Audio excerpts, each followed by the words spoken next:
Tuhan yang baik. Kami telah mendengar kesaksian-kesaksian yang luar biasa, bahwa tangan Tuhan selalu ada buat kami. Tuhan yang tidak pernah meninggalkan kami seorang diri. Tuhan yang berdaulat atas hidup kami. Walau kadang kami takut, terkadang kami menjerit, khawatir, terbeban berat, menangis, tapi Tuhan selalu ada buat kami. Sekarang waktumu Tuhan, perlihatkanlah kasih-Mu, kebaikan-Mu, penyertaan-Mu. Biar firman-Mu boleh kami dengar semua, sehingga hidup kami dipulihkan, hati kami dikuatkan, iman kami semakin kuat bersama Engkau Tuhan. Kuasai tempat ini, urapi hamba-Mu ini Tuhan, dan jamah setiap kami yang hadir di ruangan ini. Biar kami sungguh-sungguh menjadi wanita-wanita tangguh di sisi yang diubahkan Tuhan, dan yang akan mengubahkan hidup orang lain. Saatnya, waktumu, Engkau berbicara buat kami Tuhan. Di dalam nama Tuhan Yesus Kristus kami berdoa. Amin. Shalom. Shalom. Ibu-ibu yang dikasih Tuhan, gimana kabarnya? Luar biasa. Haleluya. Baiklah, saya langsung saja ya, kita buka firman Tuhan dari Markus pasal 5. Markus pasal 5 ayat 24 sampai 34. Kita bersyukur hari ini temanya tentang wanita semua, kesaksiannya tentang pergumulan wanita. Kita juga bersyukur Tuhan kirimkan ada dokter di tengah-tengah kita. Itu sungguh luar biasa juga, sehingga nanti ke depan tentunya akan banyak sekali ya Pastor ya, hal-hal yang bisa dipelajari. Dan kehadiran dokter juga tentu menjadi berkat buat kita di sisi ini. Dan temanya juga hari ini berhubungan juga dengan kedokteran dan perempuan juga begitu. Baiklah, kita membaca, saya akan membacakannya untuk kita semua dari Injil Markus pasal 5 ayat 24 sampai 34. Demikian firman Tuhan. Lalu pergilah Yesus dengan orang itu. Orang banyak berbondong-bondong mengikuti dia dan berdesak-desakan di dekatnya. Adalah di situ seorang perempuan yang sudah 12 tahun lamanya menderita pendarahan. Ia telah berulang-ulang diobati oleh berbagai tabib, sehingga telah dihabiskannya semua yang ada padanya. Namun sama sekali tidak ada faedahnya, malah sebaliknya keadaannya makin memburuk. Dia sudah mendengar berita-berita tentang Yesus. Maka di tengah-tengah orang banyak itu ia mendekati Yesus dari belakang dan menjamah jubahnya. Sebab katanya, asal kujamah saja jubahnya, aku akan sembuh. Seketika itu juga berhentilah pendarahannya, dan ia merasa bahwa badannya sudah sembuh dari penyakitnya. Pada ketika itu juga Yesus mengetahui bahwa ada tenaga yang keluar dari dirinya. Lalu ia berpaling di tengah orang banyak dan bertanya, siapa yang menjamah jubahku? Murid-muridnya menjawab, engkau melihat bagaimana orang-orang ini berdesak-desakan dekatmu, dan engkau bertanya, siapa yang menjamah aku? Lalu ia memandang sekelilingnya untuk melihat siapa yang telah melakukan hal itu. Perempuan itu yang menjadi takut dan gemetar karena mengetahui apa yang telah terjadi atas dirinya, tampil dan tersungkur di depan Yesus dan dengan tulus memberitahukan segala sesuatu kepadanya. Maka katanya kepada perempuan itu, hai anakku, imanmu telah menyelamatkan engkau. Pergilah dengan selamat dan sembuhlah dari penyakitmu. Demikian sabda firman Tuhan. Berbahagialah kita yang mendengar, merenungkan dan melakukan firman Tuhan di dalam hidup kita. Ibu-ibu dan tentunya ada bapak juga, ada Pastor Semi di belakang. Ada Pak Yono di belakang. Ada juga. Jadi saya nggak boleh bilang ibu-ibu saja, jadi ibu dan bapak. Terima kasih hari ini Pastor Evi, saya diberi kesempatan dengan istri untuk bisa bersaksi dan melayani. Ibu-ibu, yang kita baca tadi sebenarnya sebuah situasi yang juga kita alami di dalam hidup ini. Bahwa kita semua harus sepakat, tidak ada satu orang pun di dunia ini yang kebal dengan masalah. Hamba Tuhan sekalipun, orang biasa, apapun pekerjaan ibu, apapun warna kulit, bentuk rambut, bentuk muka, cantik, jelek, tinggi, kurus, gemuk, apapun itulah. Mau dari suku apa, dari China, Guangzhou, apapun ya, semua kita pasti punya pergumulan masing-masing. Dan ayat yang kita baca sebenarnya tentang pergumulan hidup yang kebetulan dari seorang perempuan yang kata firman Tuhan punya sakit perdarahan. Berapa tahun? 12 tahun lamanya. Ibu-ibu, 12 tahun itu waktu yang sangat lama loh. Sakit 1 bulan saja rasanya lama. Ibu tadi, Ibu Semi, Ibu siapa namanya? Maaf.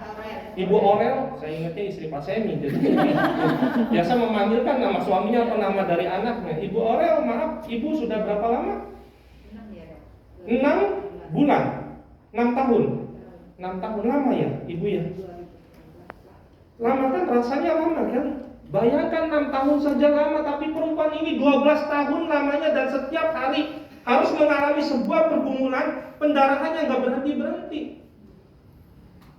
Istri saya waktu itu saya ajak ke mana? Di Alam Sutra. IKEA. Baru sampai dok, mau ke WC katanya, mau ke toilet, oke saya anterin begitu kan, nunggu di depan. Nggak tuh tanpa sadar ada tetes-tetesan begitu. Ternyata lagi heads gitu kan, lagi dapat. Pendarahan begitu sih, itu kan bukan pendarahan yang dimaksud firman Tuhan ini, tapi itu sesuatu yang normal yang dialami wanita. Rasanya nggak enak kan? Ibu-ibu kalau lagi mens begitu kan diajak jauh-jauh juga nggak mau gitu kan, ribet dan sebagainya. Nggak enak. Bayangin perempuan ini 12 tahun yang setiap hari nggak berhenti-berhenti pendarahannya. Belum ada softtek. Belum ada softtek, belum ada pembalut, apapun mereknya nggak ada. Rasanya nggak enak, sakit pasti. Dan bukan hanya itu ibu-ibu. Karena menurut tradisi orang Yahudi saat itu, kalau orang sakit pendarahan, itu adalah najis hukumnya.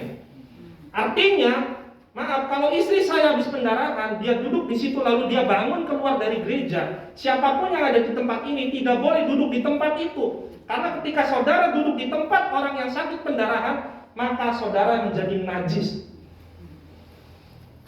Dan orang yang sakit pendarahan itu harusnya dihukum rajam. Nggak boleh dekat-dekat begitu. Kenajisan itu menjadi sesuatu yang menakutkan juga buat perempuan. Bukan hanya menahan rasa sakitnya, rasa malunya selama 12 tahun terikat, tapi juga ada sesuatu yang begitu lebih menyakitkan lagi. Yaitu apa? Dikucilkan sama orang. Dan gak bisa datang beribadah ke TCC kalau orang sakit pendarahan. Kalau saat itu gak boleh datang ke rumah ibadah karena menjadi najis dan orang banyak akan nggak ada yang mau duduk, mungkin duduknya sendiri begitu kan, dikucilkan, nggak ada yang mau main dengan dia. Secara fisik dia sakit, secara psikologis juga dia mengalami tekanan yang luar biasa. Jadi ibu-ibu harus membayangkan betapa menderitanya orang ini. 12 tahun lama sakit, dikucilkan orang seorang diri, mungkin dia menangis. Jadi ini menggambarkan apa? Menggambarkan ada realita hidup kita, bahwa siapapun kita, masing-masing kita pasti punya pergumulan hidup. Mungkin pergumulannya bukan sakit, tapi engkau punya suami kasar sama engkau. Suami yang kalau pulang malam main judi, mabok-mabokan, mungkin seperti itu. Mungkin kau di saat ini yang hadir punya suami yang mau menceraikanmu, mungkin ada juga. Saya nggak tahu apa masalahmu. Ada juga yang bergumul dengan pelayanannya, ada juga orang yang bergumul dengan usahanya. Setiap kita pasti punya pergumulan masing-masing. Dan itu terjadi sama kami. Sudah mengalami mujizat Tuhan, Bergumul mau punya anak, nggak dapat, dibilang sama dokter, mustahil punya anak lagi. 3 dokter, 2 dokter di sini, 1 dokter di Penang, saya ingat sekali. Nggak mungkin bisa. Mau bayi tabung pergumulan juga nggak ada punya uang. Saat itu mungkin dok, kalau seingat saya paling murah 60 sampai 80 juta. 10 tahun lalu lebih ya. Bergumul, kami menjerit. Makan pecel lele di pinggir jalan makan. Main perahu-perahuan terus di Dufan yang naik begini, yang naik.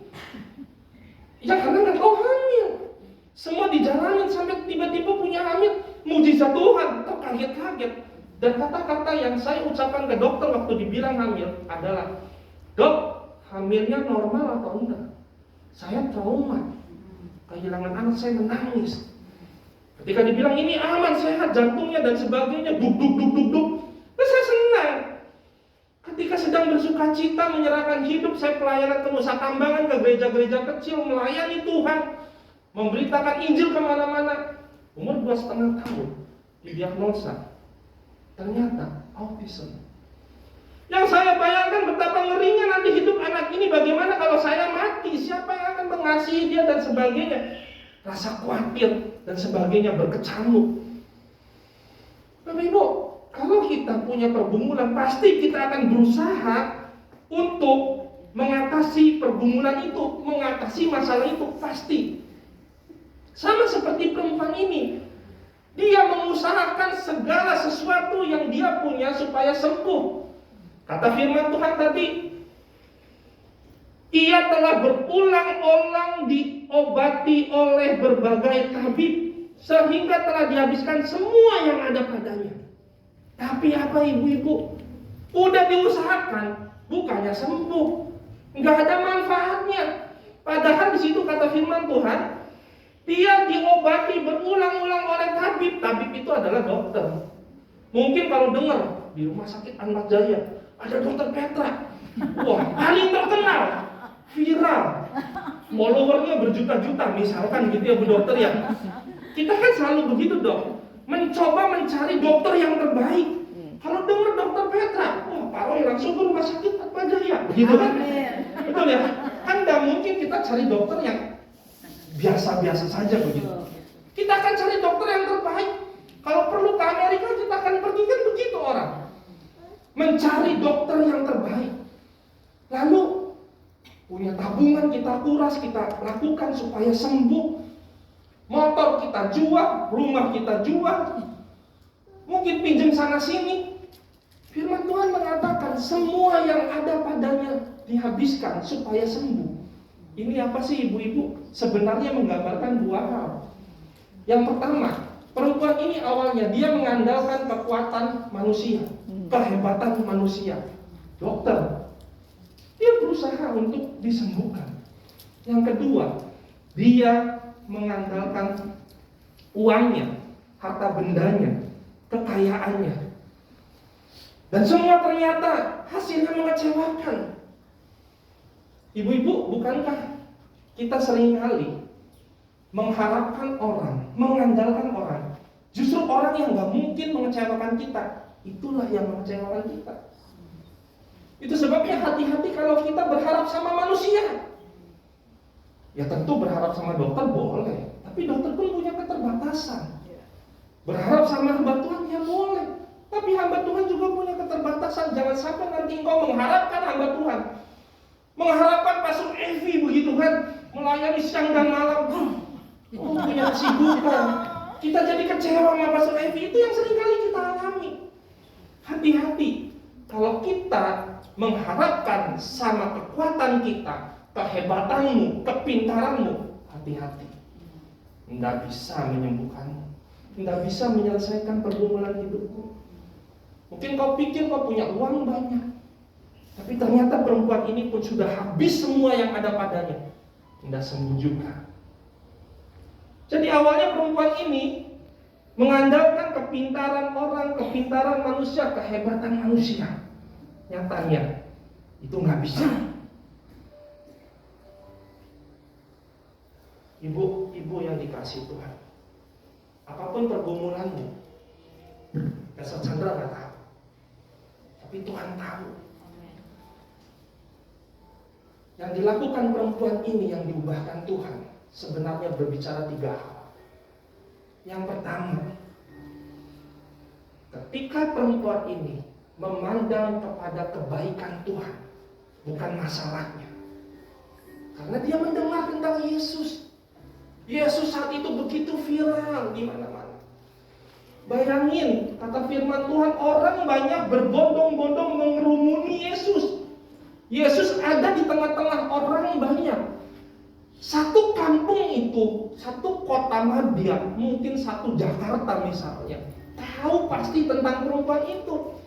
Jadi ketika orang banyak berkerumun mengelilingi Yesus, kalau dia mau jamah jubah Yesus, itu punya persoalan loh ibu-ibu. Karena dia harus siap-siap dirajam sama orang.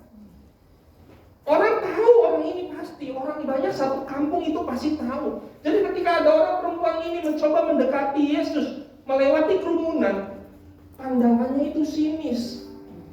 Pandangannya itu menghina, merendahkan. Tapi dia nggak peduli lagi. Karena dia sudah mendengar bahwa Yesus banyak melakukan mujizat. Dia mendengar Yesus di mana-mana melakukan mujizat. Fokus utamanya, pandangan utamanya bukan kepada masalahnya, tapi dia memandang kepada kebaikan Tuhan. Amen. Itu yang harus dilakukan oleh wanita di sisi. Amen. Seberat apapun pergumulanmu, jangan pandang masalahnya. Suamimu nggak beres, jangan kau jadi beban, kau salah-salahin suami, kau bentak-bentak, kau ribut, nggak menyelesaikan masalah. Tapi engkau bisa lakukan memandang kebaikan Tuhan. Engkau berlutut menangis sama Tuhan, karena Tuhan akan mendengar doamu. Kalau engkau memandang pada masalah, saya jamin nggak selesai masalahnya. Karena engkau akan gontok-gontokan, engkau akan ribut terus, engkau akan menyalahkan orang satu dengan yang lain. Ketika kami mengalami masalah, kami saling menyalahkan. Saya nyalain istri, istri nyalain saya, dan itu nggak baik. Tetapi ketika kami memandang kepada kebaikan Tuhan, kami sadar, situlah Roh Kudus bekerja. Bahwa kalau ada anak spesial yang Tuhan kasih kepada kami, berarti kami adalah orang tua yang spesial. Amin. Jadi yang harus dilakukan oleh wanita-wanita di sisi adalah ingat yang pertama, melihat, memandang kepada kebaikan Tuhan, bukan masalahmu. Amin. Yang kedua, mengandalkan kuasa Tuhan, bukan kekuatanmu. Karena nyatanya perempuan ini mengandalkan kekuatan manusia, mengandalkan uangnya, semuanya nggak bermanfaat. Justru keadaannya semakin memburuk. Bukankah kita ketika kita mengandalkan kekuatan kita dengan masalah kita, usaha kita, dagangan kita nggak laku, apalagi pandemi semakin menurun, kita ngandelin kepintaran kita, kayaknya kok nggak naik-naik ya Tuhan. Yang harus dilakukan adalah kita harus ngandalin Tuhan. Kita datang sama Tuhan seperti perempuan ini. Walaupun orang banyak mungkin siap merajam, dipandang sinis, diolok-olok, dikucilkan, hati kita sakit, tapi kita nggak peduli dengan semua itu. Kita datang menjamah Tuhan. Yang harus dilakukan oleh wanita di sisi adalah mengandalkan Tuhan. Jangan andalkan hidupmu, jangan andalkan Pastor Evi, jangan andalkan Pak Gembala, Cigem. Mereka semua punya keterbatasan. Bukan berarti nggak boleh kalau ada masalah cerita. Besok Chandra nggak usah ngandelin Pastor Evi, diem sendiri ya, jangan juga. Maksudnya tempatkan Tuhan dalam posisi yang tertinggi. Harapkan Tuhan. Kalau engkau mengandalkan Tuhan, bukan kekuatanmu, percayalah, tangan Tuhan begitu luar biasa. Amin. Ketika kami mengandalkan kekuatan dari Tuhan, hasilnya luar biasa. Yang diceritakan istri saya mungkin belum seberapa, tapi sebagai seorang papa, Bapak Ibu, ketika anak saya didiagnosis, setiap malam saya melihat anak saya menangis. Saya menggambarkan bagaimana masa depannya. Hati saya selalu hancur. Saya tumpangin tangan setiap malam. Sampai akhirnya saya bersyukur ketika saya mencoba datang sama Tuhan. Saya bersyukur. Anak saya nggak salah dinamakan Marvelo, artinya keajaiban Tuhan. Jadi bicara mujizat itu bicara dua hal Bapak Ibu. Yang pertama, sesuatu yang terjadi, nggak punya anak dikasih anak begitu, ajaib, betul. Tapi keajaiban Tuhan juga bicara ketika engkau harus melewati lembah kekelaman, engkau mengalami hal yang buruk, engkau mengalami hal-hal yang buruk, tetapi engkau punya kekuatan dari Tuhan. Itu juga namanya mujizat. Jadi saya bersyukur ketika saya mengalami pergumulan hidup itu. Saya melewati masa-masa yang sukar, tangis air mata selalu keluar, keraguan, jeritan. Saya menjerit juga, pergumulannya nggak ringan. Tapi saya percaya di situ pada kuasa Tuhan dan saya melihat keajaiban demi keajaiban. Dokter saat itu, waktu berumur 3 tahun setengah hampir 4 tahun, ngomong dokternya, ini adalah psikiater anak yang memang untuk autis dok. Punya klinik di Meruya situ. Dokter ini bilang, Pak, kalau anak Bapak berumur 5 tahun belum ngomong, selamanya nggak akan bisa ngomong. Bayangkan dia ngomong begitu udah divonis. Tapi Tuhan justru memperlihatkan keajaiban Bapak Ibu. Ketika awal dia ngomong papa, waduh. Pastor Evi kalau dikasih mobil saya lebih senang daripada dikasih mobil misalkan. Karena sesuatu yang berharga menurut saya dapatkan dari Tuhan. Ibu-ibu bisa punya anak, bisa ngomong, itu hal yang biasa. Tapi buat kami yang punya sebagai orang tua autis, punya anak bisa ngomong papa, mama saja. Wow, itu adalah keajaiban. Sekarang anak saya kalau ngomong pakai bahasa Inggris panjang, papanya aja nggak ngerti loh. Walaupun mungkin belum bisa seperti anak biasa, tapi dia ngomongnya bahasa Inggris. Kalau kita ngomong bahasa Indonesia, translate English begitu. Dan saya selalu melihat setiap langkah saya lalui, setiap hari demi hari, minggu demi minggu, bulan demi bulan, tahun demi tahun. Sampai sekarang berumur 11 tahun, setiap hari saya melihat keajaiban Tuhan. Amin. Yang dilakukan wanita di sisi yang nomor 3. Yang tadi yang pertama memandang kepada kebaikan Tuhan, yang kedua mengandalkan kuasa Tuhan, dan yang ketiga menikmati kasih Tuhan, bukan ketakutan. Karena kalau kita lihat perempuan itu menjadi takut karena terjadi sesuatu. Yesus sendiri merasakan ada tenaga yang mengalir keluar di tengah kerumunan orang banyak, dan murid-muridnya ngomong, orang lagi berdesakan-desakan seperti ini, mana saya tahu lah kira-kira begitu, siapa yang menjamah engkau Yesus. Sehingga perempuan ini menjadi takut. Tapi justru ada sesuatu yang terjadi. Kata Yesus kepada perempuan itu, "Hai anakku, imanmu telah menyelamatkan engkau." Ini sebuah kata-kata yang sangat berkuasa ibu-ibu. Karena di sini Injil memanggil perempuan itu bukan dengan sebutan perempuan yang sakit pendarahan lagi, tetapi Yesus memanggilnya apa?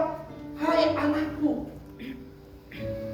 Jadi Tuhan ingin mengajak kita sebagai wanita-wanita di sisi yang kuat di dalam iman, yaitu menikmati kasih karunia Tuhan, bukan lagi ketakutan.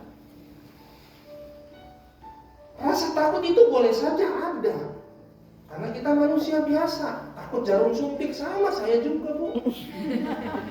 Saya kalau mau divaksin biasanya saya deg-degan begitu ya. Tensi bisa naik dong.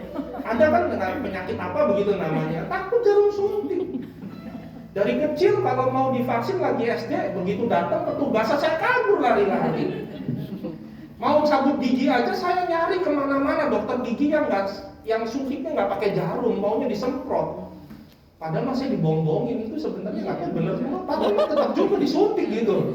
Katanya nggak sakit. Terus setiap kita pasti punya ketakutan. Takut dengan pergumulan kita, takut dengan sakit, takut dengan keadaan kita, ekonomi kita.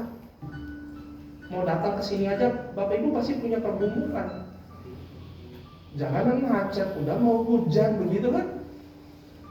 Perlu waktu, buang waktu ke tempat ini, perlu ongkos dan sebagainya. Mungkin berpikir besok gimana usaha saya, dagangan saya dan sebagainya. Setiap kita pasti punya pergumulan. Ada yang pergumulannya suami dengan istri, anak dengan orang tua. Tapi hari ini firman Tuhan ingin mengajarkan, apapun pergumulan hidupmu, nikmati kasih karunia Tuhan, bukan ketakutan. Ketika engkau datang sama Tuhan, Tuhan akan membuat hidupmu menikmati. Amen. Sekarang kalau saya memandang anak saya, bukan lagi tangisan takut, tapi iman saya semakin dikuatkan oleh Tuhan. Tangisan haru, tangisan bahagia. Karena ketika saya memandang anak saya tertidur lelap, saya tidak membayangkan bagaimana dia nanti besar. Tapi saya punya sebuah keyakinan, kalau Tuhan akan menyertai anak saya, dan Tuhan akan menjaga sampai dia besar nanti. Amin. Untuk apa kita takut dengan keadaan yang belum terjadi? Kita membayangkan sesuatu yang belum terjadi dan belum tentu terjadi seperti yang kita bayangkan. Nikmati kasih karunia Tuhan. Jadilah wanita-wanita di sisi yang diubahkan Tuhan di tengah pergumulan hidupmu. Dan ketika engkau diubahkan oleh Tuhan, Tuhan akan memakai setiap wanita yang ada di sisi ini untuk dipakai mengubah kehidupan orang lain juga. Amin. Tuhan memberkati.